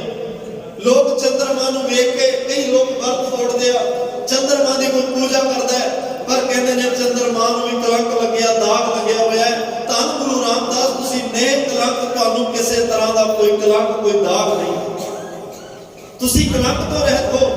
ਬਜੀ ਡੰਕ ਤੁਹਾਡੀ ਮਹਿਮਾ ਦਾ, ਤੁਹਾਡੇ ਜਸ ਦਾ ਚਾਰ ਸਵੇਰੇ ਡੰਕਾ ਵੱਜਿਆ ਹੋਇਆ। ਬਾਬੇ ਤਾਰੇ ਚਾਰ ਚੱਕ ਨੌਖੰਡ ਪ੍ਰਿਥਵੀ ਸੱਚਾ ਟੋਆ, ਘਰ ਘਰ ਬਾਬਾ ਗਾਵੀ ਹੈ ਵੱਜਣ ਤਾਲ ਮਰਦੰਗਰ ਬਾਬਾ। ਅੱਜ ਧੰਨ ਗੁਰੂ ਨਾਨਕ ਗੁਰੂ ਰਾਮਦਾਸ ਪਾਤਸ਼ਾਹ ਚਾਰ ਸਵੇਰੇ ਘਰ ਘਰ ਵਿੱਚ ਤੁਹਾਡੀ ਮਹਿਮਾ ਹੋ ਰਹੀ ਹੈ। ਕਿਸੇ ਵੀ ਦੁਨੀਆ ਦੇ ਖਿੱਤੇ ਕੋਨੇ ਵਿੱਚ ਵੇਖ ਲਓ, ਕਿਤੇ ਨਾ ਕਿਤੇ ਕੋਈ ਨਾ ਕੋਈ ਜੁੜਿਆ ਤੁਹਾਡੇ ਚਰਨਾਂ ਦਾ ਆਨੰਦ ਮਾਣ ਰਿਹਾ। ਵੱਜੀ ਡੰਕ ਚੜੋ ਦਲ ਰਵਿੰਦ ਜੀਓ। ਰਵਿੰਦ ਕਹਿੰਦੇ ਨੇ ਰੱਬ ਪਲੱਸ ਇੰਦ, ਰੱਬ ਦਾ ਅਰਥ ਹੁੰਦਾ ਸੂਰਜ, ਇੰਦ ਦਾ ਅਰਥ ਹੁੰਦਾ ਚੰਦਰਮਾ। ਚੰਦਰਮਾ ਤੇ ਸੂਰਜ ਤੁਹਾਡੀ ਸ਼ੋਭਾ ਵਧਾਉਣ ਵਾਸਤੇ ਹਰ ਰੋਜ਼ ਚੜ੍ਹ ਰਹੇ ਤੇ ਇਹ ਚੜ੍ਹਦੇ ਹੀ ਰਹਿਣਗੇ। ਤੇ ਅਗਲੇ ਬਚਨ ਨੇ ਸਕਲ ਭਵਨ ਕੁਸ਼ਲ ਕਰਨ ਸਰਬ ਭੂਤ ਆਪ ਹੀ ਦੇ ਬਾਦ ਦੇਵ ਸਹਿਜ ਮੁਖ ਫਨਿੰਦ ਜੀਓ। ਧੰਨ ਗੁਰੂ ਰਾਮਦਾਸ ਸਾਹਿਬ ਸੱਚੇ ਪਾਤਸ਼ਾਹ ਤੁਸੀਂ ਇਹ ਜਿਹੜਾ ਹੈ ਆਪ ਅਕਾਲ ਪੁਰਖ ਦਾ ਸਿਮਰਨ ਕਰਨ ਵਾਲੇ ਹੋ, ਰਾਮ ਰਮਣੋ ਦਾ ਸਿਮਰਨ ਕਰਨ ਵਾਲੇ, ਦੁਰਤ ਦਵੜ ਤੇ ਤੁਹਾਡੇ ਇਸ ਦਰਸ਼ਨਾਂ ਦੇ ਵਿੱਚੋਂ ਕਹਿੰਦੇ ਨੇ ਪਾਪਾਂ ਦੇ ਜਿਹੜੇ ਉਹ ਦੂਰ ਕਰਨ ਵਾਲੇ ਹੋ, ਪਾਪਾਂ ਦੀ ਭੈੜੀ ਮੱਤ ਨੂੰ ਖਤਮ ਕਰਨ ਵਾਲੇ ਹੋ, ਸਭ ਥਾਈਂ ਸੁੱਖ ਪੈਦਾ ਕਰਨ ਵਾਲੇ ਹੋ। ਸਭ ਰਾਮਦਾਸ ਸਾਹਿਬ ਵਸਾਏ ਸਾਰੀਆਂ ਜਗ੍ਹਾ ਤੇ ਸੁੱਖ ਪ੍ਰਦਾਨ ਕਰਨ ਵਾਲੇ ਹੋ। ਤੇ ਮਹਾਰਾਜ ਸਾਹਿਬ ਕਹਿੰਦੇ ਆ ਸਰਬ ਭੂਤ ਆਪ ਹੀ ਦੇਵਾਦ ਦੇਵ, ਤੁਸੀਂ ਸਾਰੇ ਜੀਵਾਂ ਵਿੱਚ ਆਪ ਹੀ ਵਰਤ ਰਹੇ ਹੋ। ਦੇਵਤਿਆਂ ਦੇ ਦੇਵਤੇ ਤੁਸੀਂ ਹੋ। ਦੇਵਤੇ ਦੇ ਅਰਥ ਮੈਂ ਗੁਰਮੁਖਾਂ ਤੋਂ ਸੁਣੇ, ਜਿਹਦੇ ਅੰਦਰ ਦੀਵਾ ਬਲ ਗਿਆ ਹੋਵੇ। ਦੀਵਾ ਤੇਰਾ ਏਕ ਨਾਮ, ਜਿਹਦੇ ਅੰਦਰ ਨਾਮ ਦਾ ਦੀਵਾ ਬਲਿਆ ਉਹ ਦੇਵਤਾ ਹੈ ਭਾਈ। ਤੇ ਮਹਾਰਾਜ ਤੁਸੀਂ ਦੇਵਤਿਆਂ ਦੇ ਦੇਵਤੇ ਸਹਿਸ ਮੁਖ ਫਰਿੰਦ ਜੀਓ। ਪਟ ਗਿਆਨ ਜੀ ਕਹਿੰਦੇ ਸਾਡੇ ਲਈ ਤਾਂ ਹਜ਼ਾਰਾਂ ਮੁਖ ਵਾਲੇ ਸ਼ੇਸ਼ਨਾਗ ਵੀ ਤੁਸੀਂ ਹੋ। ਸ਼ੇਸ਼ਨਾਗ ਦੇ ਰੂਪ ਵਿੱਚ ਵੀ ਅਸੀਂ ਤੁਹਾਨੂੰ ਵੇਖ ਰਹੇ ਹਾਂ। ਜਨਮ ਕਰਮ ਮੱਛ ਕੱਛ ਹੋਆ ਬਰਾ ਜਮਨਾ ਕੇ ਕੇਲ ਖੇਲਿਓ ਜਿਨ ਗਿੰਦ ਜੀਓ। ਜਨਮ ਕਰਮ ਜਿੱਥੇ ਕਿਤੇ ਜਦੋਂ ਕਦੋਂ ਜਿਵੇਂ ਜਿਵੇਂ ਲੋੜ ਪਈ। ਸਨਾਤਨ ਮਤ ਵਿਸ਼ਨੂੰ ਭਗਵਾਨ ਦੇ 24 ਅਵਤਾਰ ਮੰਨਦਾ ਹੈ। ਤੁਸੀਂ ਲੋੜ ਪੈਣ ਤੇ ਮੱਛ ਦਾ ਅਵਤਾਰ ਧਾਰਿਆ, ਲੋੜ ਪੈਣ ਤੇ ਕੱਛ ਦਾ ਕੱਛੂ ਕੁੰਮੇ ਦਾ ਅਵਤਾਰ ਧਾਰਿਆ। ਲੋੜ ਪਈ ਬਰਾ ਕਹਿੰਦੇ ਨੇ ਸੂਰ ਨੂੰ। ਕਹਿੰਦੇ ਨੇ ਜਦੋਂ ਦੈਂਤਾਂ ਦੇ ਦੇਵਤਿਆਂ ਦੀ ਲੜਾਈ ਹੋਈ ਨਾ, ਦੈਂਤਾਂ ਨੇ ਦੇਵਤਿਆਂ ਦੇ ਵੇਦ ਖੋਲੇ ਲੁਕੋ ਦਿੱਤੇ, ਲੁਕੋਏ ਵੀ ਗੰਦਗੀ ਵਿੱਚ ਵਿਸਟਾ ਦੇ ਵਿੱਚ। ਫਿਰ ਤੁਸੀਂ ਬਰਾ ਸੂਰ ਦਾ ਅਵਤਾਰ ਧਾਰਿਆ। ਸੂਰ ਬਣ ਕੇ ਉਸ ਗੰਦਗੀ ਨੂੰ ਪਾਸੇ ਕਰਕੇ, ਗੰਦਗੀ ਨੂੰ ਫਰੋੜ ਕੇ ਉਹ ਵੇਦ ਲੈ ਕੇ ਫਿਰ ਦੇਵਤਿਆਂ ਨੂੰ ਦਿੱਤੇ। ਜਨਮ ਕਰਮ ਮੱਛ ਕੱਛ ਹੋਆ ਬਰਾ ਜਮਨਾ ਕੇ ਕੂਲ। ਕਦੇ ਅਸੀਂ ਤੁਹਾਨੂੰ ਜਮਨਾ ਦੇ ਕਿਨਾਰੇ, ਕੂਲ ਕਹਿੰਦੇ ਨੇ ਕਿਨਾਰੇ ਨੂੰ, ਖੇਲ ਖੇਲੋ ਦਿਨ ਗਿੰਦ ਜੀਓ। ਕਈ ਕਹਿੰਦੇ ਆ ਵੀ ਗੇਂਦ ਨਾਲ ਖੇਲਾਂ ਖੇਲਦੇ ਆ ਜਮਨਾ ਦੇ ਕਿਨਾਰੇ ਅਸੀਂ ਤੁਹਾਨੂੰ ਵੇਖ ਰਹੇ ਹਾਂ। ਕਦੇ ਤੁਸੀਂ ਜਮਨਾ ਦੇ ਕਿਨਾਰੇ ਖੇਲ ਖੇਲ ਰਹੇ ਹੋ ਪਾਤਸ਼ਾਹ। ਇਹ ਤੁਹਾਡੇ ਹੀ ਸਾਰੇ ਸਰੂਪ ਹਨ। ਤੇ ਹੁਣ ਜਿਹੜਾ ਬਚਨ ਗਿਆ ਨਾਮ ਧਾਰ, ਨਾਮ ਸਾਰ ਹੀ ਇਹ ਧਾਰ। ਤਜ ਵਿਕਾਰ ਮਨ ਗਿਆਨ। ਭੱਟ ਗਿਆਨ ਜੀ ਕਹਿ ਰਿਹਾ ਹੈ ਮਨਾ, ਤੂੰ ਸਭ ਤੋਂ ਜਿਹੜਾ ਸ੍ਰੇਸ਼ਟ ਪਰਮਾਤਮਾ ਦਾ ਨਾਮ ਹੈ ਨਾ, ਉਹ ਨਾਮ ਨੂੰ ਮਨ ਵਿੱਚ ਵਸਾਲਾ ਧਾਰਨ ਕਰ ਲੈ, ਹਿਰਦੇ ਵਿੱਚ ਹੀ ਇਹ ਧਾਰ, ਹਿਰਦੇ ਵਿੱਚ ਧਾਰਨ ਕਰ। ਤਜ ਵਿਕਾਰ, ਦੁਨੀਆ ਦੇ ਵਿਕਾਰ, ਦੁਨੀਆ ਦੀ ਮੋਹ ਮਾਇਆ ਮਮਤਾ, ਦੁਨੀਆ ਦੇ ਧੰਦਿਆਂ ਨੂੰ ਛੱਡ ਦੇ ਤੇ ਇੱਕੋ ਹੀ ਸ਼ਬਦ ਆਪਣੀ ਰਸਨਾ ਨਾਲ ਕਹਿ ਵਾਹਿਗੁਰੂ, ਤੇ ਆਪਣੀ ਰਸਨਾ ਨਾਲ ਸਤਿਗੁਰੂ ਸਤਿਗੁਰੂ ਸਤਿਗੁਰੂ ਗੋਬਿੰਦ ਜੀਓ। ਵਿਕਾਰਾਂ ਨੂੰ ਛੱਡ ਕੇ ਨਾਮ ਨੂੰ ਹਿਰਦੇ ਵਿੱਚ ਵਸਾ ਕੇ ਅੱਠੇ ਪਹਿਰ ਪਰਮਾਤਮਾ ਦਾ ਸਿਫਤ ਸਲਾਹ ਕਰਦਾ ਹੋਇਆ ਉਸ ਅਕਾਲ ਪੁਰਖ ਵਾਹਿਗੁਰੂ ਦਾ ਨਾਮ ਤੇ ਆਉਂਦਾ, ਸਤਿਗੁਰੂ ਦੀ ਮਹਿਮਾ ਗਾਇਨ ਕਰਦਾ ਜਦ, ਜਿਹਦੇ ਨਾਲ ਤੇਰਾ ਜੀਵਨ ਸਫਲ ਹੋ ਜਾਏ। ਅੱਜ ਤੈਨੂੰ ਗੁਰੂ ਰਾਮਦਾਸ ਪਾਤਸ਼ਾਹ ਮਿਲੇ ਨੇ, ਪੂਰਨ ਨੇ, ਸਮਰੱਥ ਨੇ, ਤੇਰਾ ਉਹ ਜੀਵਨ ਪਲਟ ਦੇਣਗੇ ਜਿਨ੍ਹਾਂ ਨੇ ਸੱਚੇ ਨਾਮ ਨੂੰ ਹਿਰਦੇ 'ਚ ਵਸਾਇਆ। ਗੁਰਬਾਣੀ ਦੋ ਗੱਲਾਂ ਦੀ ਮਹਿਮਾ ਬਹੁਤ ਕਰਦੀ ਹੈ, ਇੱਕ ਵਾਹਿਗੁਰੂ ਪਰਮਾਤਮਾ ਦੀ, ਪਰਮਾਤਮਾ ਦੇ ਨਾਮ ਦੀ, ਦੂਸਰਾ ਜਿਨ੍ਹਾਂ ਨੇ ਪਰਮਾਤਮਾ ਦੇ ਨਾਮ ਨੂੰ, ਵਾਹਿਗੁਰੂ ਨਾਮ ਨੂੰ ਜਪਿਆ ਉਹਨਾਂ ਦੀ ਮਹਿਮਾ। ਜਿਨ੍ਹਾਂ ਦੀ ਅੱਜ ਬਰਸੀ ਸ਼੍ਰੀਮੰਤ ਸੰਤ ਬਾਬਾ ਜਵਾਲਾ ਸਿੰਘ ਹਰਖੋਵਾਲ ਵਾਲਿਆਂ ਦੀ ਮਨਾ ਰਹੇ। ਪਿਤਾ ਸਰਦਾਰ ਨਰੈਣ ਸਿੰਘ, ਮਾਤਾ ਰਾਜ ਕੌਰ, ਘਰ ਵਿੱਚ 7 ਧੀਆਂ ਨੇ। ਮਾਤਾ ਇੱਕ ਦਿਨ ਮਕਾਨ ਬੀਬੀਆਂ ਨਾਲ ਗਈ, ਉੱਥੇ ਇੱਕ ਪਹੁੰਚੇ ਹੋਏ ਸਾਧੂ ਨੇ, ਬਾਬਾ ਕਾਨਦਾਸ ਜੀ, ਤੇ ਗੱਲਾਂ ਚੱਲੀਆਂ, ਕਹਿਣ ਲੱਗੇ ਸਾਨੂੰ ਕੋਈ ਐਸਾ ਪੀਰ ਫਕੀਰ ਸਾਧੂ ਨਹੀਂ ਮਿਲਿਆ ਜਿਹਨੇ ਸਾਨੂੰ ਪੁੱਤ ਹੋਣ ਦਾ ਬਚਨ ਕੀਤਾ ਹੋਵੇ। ਬਾਬਾ ਕਾਨਦਾਸ ਜੀ ਨੇ ਬਚਨ ਸੁਣੇ, ਉਹਨਾਂ ਕਿਹਾ ਬੀਬਾ ਜਾ ਫਿਰ, ਤੇਰੇ ਘਰ ਵਿੱਚ 3 ਪੁੱਤਰ ਹੋਣਗੇ, ਇੱਕ ਸਾਡਾ ਹੋਵੇਗਾ। ਤਾਂ ਕਹਿੰਦੇ ਆ ਫਿਰ ਇੱਕ ਸਭ ਤੋਂ ਵੱਡੇ ਬਾਬਾ ਅਛਤ ਸਿੰਘ ਜੀ, ਉਹਨਾਂ ਤੋਂ ਛੋਟੇ ਸੰਤ ਮਹਾਰਾਜ ਬਾਬਾ ਜਵਾਲਾ ਸਿੰਘ ਜੀ, ਸਭ ਤੋਂ ਛੋਟੇ ਬਾਬਾ ਦਇਆ ਸਿੰਘ। ਬਾਬਾ ਜਵਾਲਾ ਸਿੰਘ ਜੀ ਦਾ ਜਨਮ 13 ਨਵੰਬਰ ਦਿਨ ਬੁੱਧਵਾਰ 28/31 7:40 ਤੇ ਨਗਰ ਜਿਹੜਾ ਹੈ ਉਹ ਲੰਗੇਰੀ ਪਿੰਡ ਦੇ ਵਿੱਚ, ਲੰਗੇਰੀ ਪਿੰਡ ਦੇ ਵਿੱਚ ਉਹਨਾਂ ਦਾ ਮਾਫ ਕਰਨਾ ਜਿਹੜਾ ਜਨਮ 3 ਮਈ 1899, ਜਨਮ 3 ਮਈ 1899 ਲੰਗੇਰੀ ਪਿੰਡ ਵਿੱਚ ਸਰਦਾਰ ਨਰੈਣ ਸਿੰਘ ਮਾਤਾ ਰਾਜ ਕੌਰ ਦੀ ਕੁੱਖ ਤੋਂ ਹੁੰਦਾ ਹੈ। 1907 ਵਿੱਚ ਉਹ ਫੌਜ ਵਿੱਚ ਚਲੇ ਜਾਂਦੇ ਆ। ਸ਼੍ਰੀਮੰਤ ਸੰਤ ਬਾਬਾ ਆਇਆ ਸਿੰਘ ਹੋਤੀ ਮਰਦਾਨ ਵਾਲਿਆਂ ਦਾ ਇੱਕ ਸੁਨੇਹਾ ਜਾਂਦਾ ਹੈ ਕਿ ਫੌਜ ਵਿੱਚ ਸਾਡਾ ਇੱਕ ਪਿਆਰਾ ਹੈ, ਉਹਨਾਂ ਨੂੰ ਕਹੋ ਸਾਨੂੰ ਮਿਲਣ ਆ ਕੇ।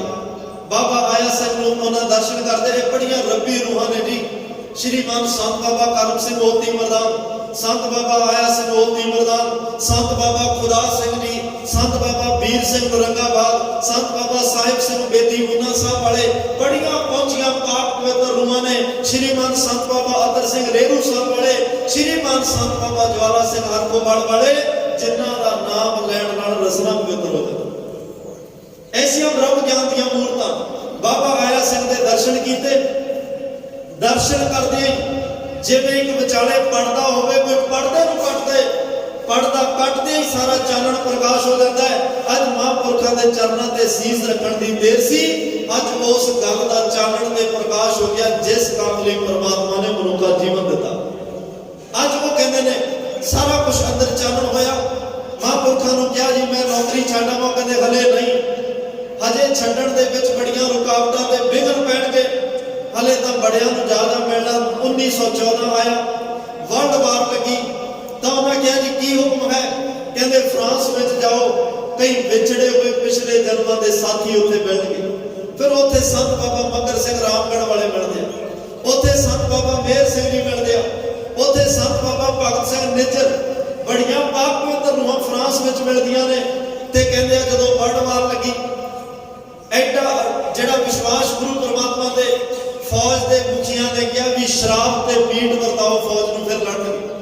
ਬਾਬਾ ਜਵਾਲਾ ਸਿੰਘ ਨੇ ਜਵਾਬ ਦਿੱਤਾ ਵੀ ਨਹੀਂ, ਅਸੀਂ ਸ਼ਰਾਬ ਤੇ ਮਾਸ ਦੇ ਸਹਾਰੇ ਨਹੀਂ ਲੜਦੇ, ਅਸੀਂ ਪਰਮਾਤਮਾ ਦੇ ਨਾਮ ਦੇ ਸਹਾਰੇ ਲੜਦੇ ਹਾਂ। ਜਿਨ੍ਹਾਂ ਨੇ ਚਮਕੌਰ ਦੀ ਗੜੀ ਵਿੱਚ ਜੰਗ ਲੜਿਆ, ਮਾਸ ਦੇ ਸ਼ਰਾਬ ਦੇ ਸਹਾਰੇ ਨਹੀਂ ਲੜਿਆ, ਉਹਨਾਂ ਨੇ ਬਾਣੀ, ਗੁਰਬਾਣੀ, ਨਾਮ ਤੇ ਗੁਰੂ ਗੋਬਿੰਦ ਸਿੰਘ ਦੇ ਭਰੋਸੇ ਤੇ ਲੜਿਆ।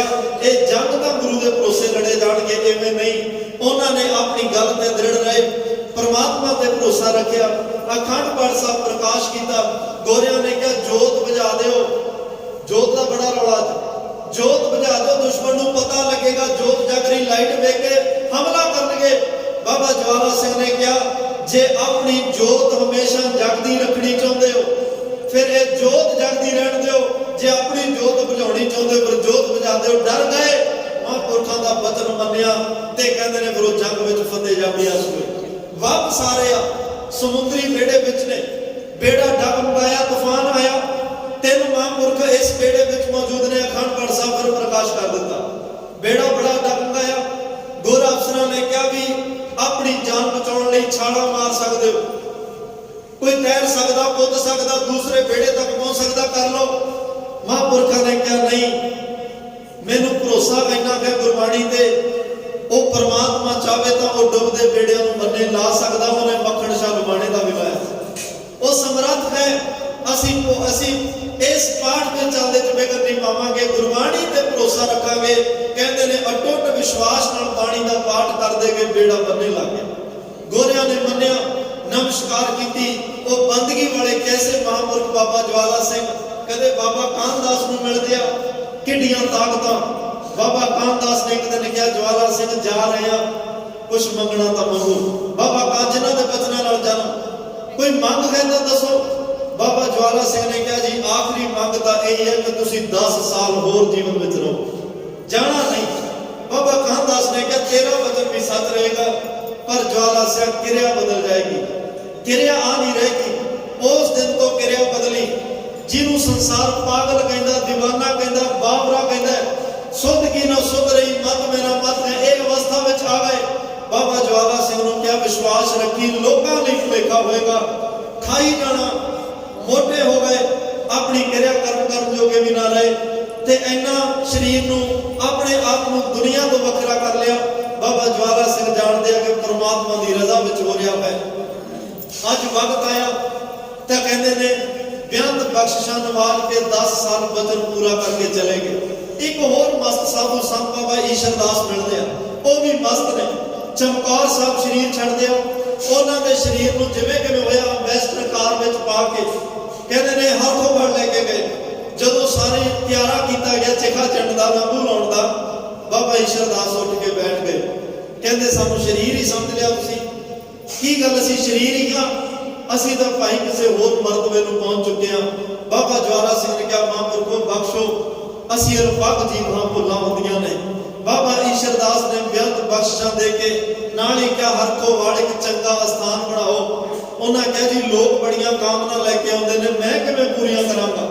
ਡੇਰਾ ਬਣੇਗਾ, ਲੋਕ ਝੋਲੀਆਂ ਲੈ ਕੇ ਆਉਣਗੇ, ਸਾਡੀਆਂ ਝੋਲੀਆਂ ਭਰੋ, ਮੈਂ ਕਿਵੇਂ ਭਰਾਂਗਾ। ਬਾਬਾ ਈਸ਼ਰ ਦਾਸ ਨੇ ਕਿਹਾ ਅਸੀਂ ਜਾਮਨ ਹਾਂ, ਤੁਸੀਂ ਅਸਥਾਨ ਬਣਾਓ, ਅਸੀਂ ਹਰ ਵੇਲੇ ਹਾਜ਼ਰ ਨਾਜ਼ਰ ਰਹਿ ਕੇ ਦੁਨੀਆ ਦੀਆਂ ਕਾਮਨਾ ਪੂਰੀਆਂ ਕਰਾਂਗੇ। ਐਸੀਆਂ ਇਹ ਬ੍ਰਹਮ ਗਿਆਨੀ ਸਾਧੂਆਂ ਦੀਆਂ ਬਾਤਾਂ ਨੇ।